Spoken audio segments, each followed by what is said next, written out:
যেটা আমি গতকালকে আপনাদেরকে বলেছি, আমরা মেইনলি সীমান্ত এলাকায় কিছু হাট বসত, এটা আপনারাও শুনেছেন, বক্তব্য আছে যে কোটি কোটি টাকা ওই হাটের ডাক উঠত এবং ওই হাটটাই আমরা বন্ধ করে দিয়েছি। এই কারণে, কারণ ওইখানে এত গরুর ক্রেতা নাই, সুতরাং হাটটা কেন বসে, এই কারণে ওইটা বন্ধ করে দিয়েছে। আমি আশা করি ইয়ে হবে না। ওইখানে কালকে বিজেপির লোকজন ছিল, ওনারাও ক্লিয়ার করেছে, আশা করি আগামী দিনে বর্ডার দিয়ে নতুন করে কোনো গরু আসবে না। আর আমাদের এখানে গরু অ্যাকচুয়ালি উদ্বৃত্ত না, কথাটা এমন যে ধরেন আমি নিজে গরুর খামার, আমি গত আগেও বলেছি, হ্যাঁ, এটা লজ্জা কিছু নাই, আমার ব্যবসা, আমি নিজে গরুর খামার। এখন আমি মনে করি দাম যদি ভালো পাই, ছোট বাচ্চাটা যেটা আছে এটাও বিক্রি করে দেবো, আর যদি না পাই ওটা আমরা 1 বছর পালতে পারবো। এটাকে শুদ্ধ আপনি যদি কাউন্ট করেন তাইলে এটা ঠিক আছে। আবার একটা স্টেজে এসে যেটা আছে যে আমি দেখলাম না দাম আমার যে পরিমাণে আছে, আমি এটা বিক্রি করার ঠিক হবে না। তো ছোট যেটা আছে 1 বছর 1.5 বছর 2 বছরের বাচ্চা যেটা আছে, আমি আরো 1 বছর পালতে পারবো, তাকে বিক্রি করে এটা করে নিয়ে আসি, কারণ ওটা আমার গ্রোথে আছে। সুতরাং সত্যিকার অর্থে আমাদের উদ্বৃত্ত না।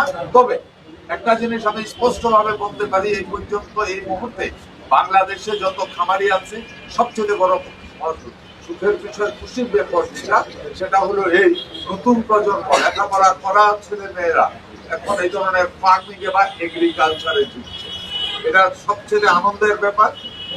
হ্যাঁ, তো সবাই সচেতন। আমি আশা করি আবার গরু বাজারের আদার্স সবকিছু আমি আপনাদেরকে কালকে বলেছি, গরু উদ্বৃত্ত না, তবে গরুর শর্ট পড়ারও কোনো সম্ভাবনা নেই।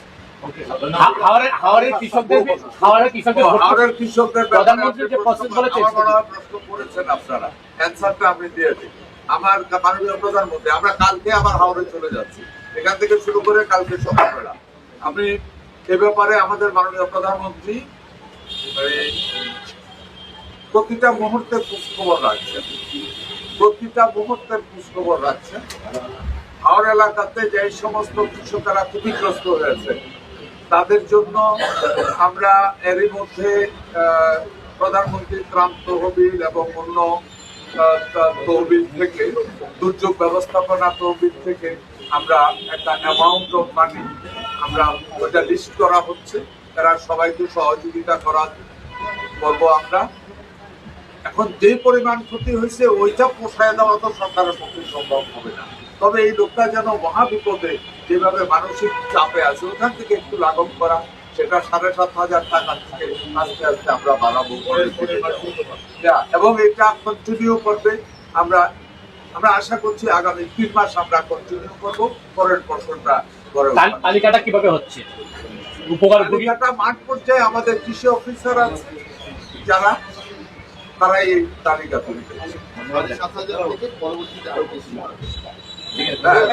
এটা ডিপেন্ড করছে না, এটা 3 মাস চলবে, এটা 3 মাস 3 মাসে একবার 7.5 ক্রাইটেরিয়াটা কি, কত শতাংশ জমি ক্ষতিগ্রস্ত হইলে কত টাকা, এরকম কোনো এর জন্য একটা ইয়ে করা ক্রাইটেরিয়া তৈরি দেখে কার্যকর করা হচ্ছে। কোন কমিটি করেছেন আপনারা? আমরা কমিটি বলতে ওই ধরনের, ওইটা তো ত্রাণ মন্ত্রণালয় আছে, আমি আছি, আমরা 2 মন্ত্রণালয়। ধন্যবাদ।